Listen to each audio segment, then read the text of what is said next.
오늘도 참으로 좋은 날입니다.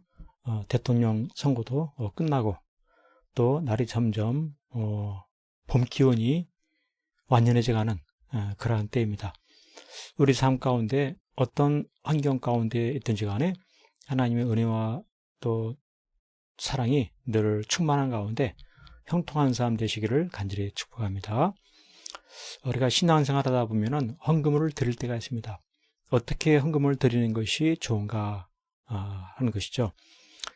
특별히 여러 가지 형편 속에 인색하고 또 아까워하고 그럴 때가 있지만은 목회자의 소득을 존중하고 그만한 물질을 드리는 것, 이것이 참으로 귀한 것입니다. 오늘 이와 같은 사실에 대해서 큐티 부모의 말씀이 잘 이야기해 주고 있습니다. 레위기 7장 34절에 내가 이스라엘 자손의 화목제물 중에서 그 흔든 가슴과 든 뒷다리를 가져다가 제사장 아론과 그의 자손에게 주었나니 이는 이스라엘 자손에게서 받을 영원한 소득이니라. 이와 같이 말씀하고 있습니다. 영원한 소득이 된다라고 이와 같이 말씀하시는 이유가 무엇인가? 이것입니다. 제사 제물 흔든 가슴과 그 뒷다리가 영원한 소득이 된다. 화목제물 중에서 흔든 가슴과 든 뒷다리를 어떻게 아론 자손에게 영원한 소득이 되게 할 수 있느냐, 이것입니다. 특별히 그것은 제사장 아론과 그 자손에게만 준다고 하는 것이죠. 이게 딱 정해져 있는 것입니다. 그래서 굳이 그렇게 정하는 이유가 무엇인가? 이것을 깨달으려고 하는 이것이 바로 믿음인 것입니다. 그렇습니다. 우리 하나님께서는 제사장들은 생계에 대한 걱정이 없게 하고 싶으신 그러한 심정이 있어요. 영원한 소득을 줌을 통해서 생계에 대한 걱정을 하지 않고 제사에만 집중하게 하시는 하나님이시다. 우리 하나님은 돌보신 하나님, 맡기신 직분을 감당하게 하시는 참 좋으신 하나님이시다. 이것입니다. 그래서 믿음의 삶을 사는 것은 바치고 드릴 때 제사장의 소득을 존중하는 것입니다.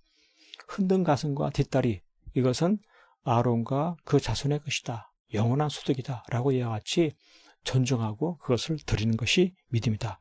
이것이죠. 화목제물 중에서 그 흔든 가슴과 든 뒷다리를 아론과 그의 자손에게 영원히 주는 이와 같은 실천을 하는 것입니다. 이와 같은 일을 할 때 어떤 결과가 주어집니까? 오직 하나님의 일에 전념하는 제사장을 볼 수 있게 되는 것입니다. 생계에 대한 염려, 걱정이 있으면 하나님의 일에 전념할 수가 없죠.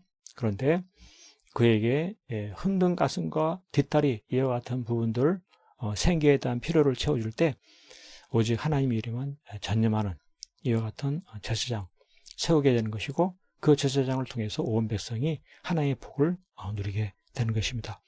그렇습니다. 오늘 우리의 삶 가운데도 구약시대에 흔든 가슴과 뒷다리를 드리는 것처럼 헌금을 드릴 때가 있습니다. 나의 헌금 생활은 어떠한가?